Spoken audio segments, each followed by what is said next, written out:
We've been talking about this all morning, that the president has decided that he's going to start pulling U.S. forces out of Syria. Well, we do have confirmation in a statement just a short time ago. Sarah Huckabee Sanders, the press secretary, confirming all of that, saying, quote, 5 years ago, ISIS was a very powerful and dangerous force in the Middle East, and now the United States has defeated the territorial caliphate. These victories over ISIS in Syria do not signal the end of the global coalition or its campaign against ISIS. We have started returning United States troops home as we transition to the next phase of this campaign. No word yet on what the next phase is, though. The president first started talking about this last March, but dialed it back quickly after his national security team cautioned that the fight against ISIS was not over and that pulling U.S. forces out could give ISIS an opening to reconstitute. There was also the issue that Iranian forces were operating in Syria as well. This new posture regarding Syria comes a week after President Trump spoke with the Turkish president, Erdogan, over the telephone about all of this. Erdogan has been threatening to attack U.S.-backed Kurdish forces in the northeastern part of Syria, rather, because they're connected with Kurdish militants in Turkey. Now, a couple of questions here that the National Security Council has not bothered to answer this morning, despite our inquiries, and that is, A, if we pull U.S. forces out of Syria, what does that mean about Kurdish forces? Are we leaving them to their own devices against Turkey?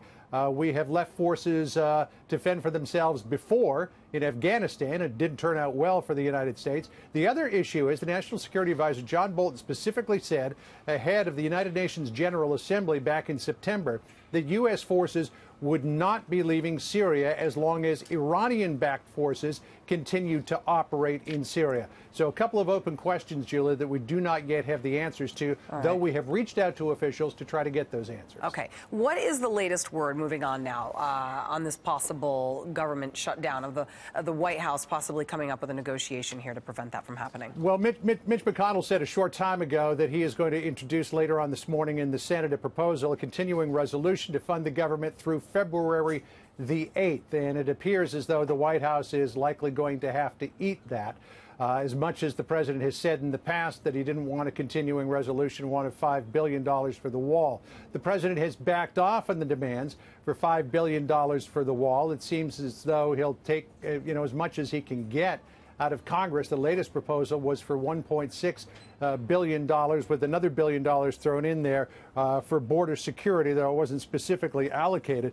But the president continuing to say that he wants to build what he always refers to as the wall, saying, quote, in our country, so much money has been poured down the drain for so many years, but when it comes to our border security and the military, the Democrats fight to the death. We won on the military, which is being completely rebuilt.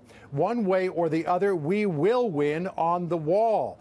As I said, the president wanted $5 billion, but he's not going to get anywhere near that from Congress. So the president is looking for other ways that he can plus up the money. One of the prime targets is the military construction budget. And the president making the argument this morning on Twitter that border security is a national security issue, also saying that Mexico will ultimately foot the bill. The president tweeting, Mexico is paying indirectly for the wall through the new USMCA, the replacement for NAFTA, far more money coming to the U.S. Now, here's the national security part.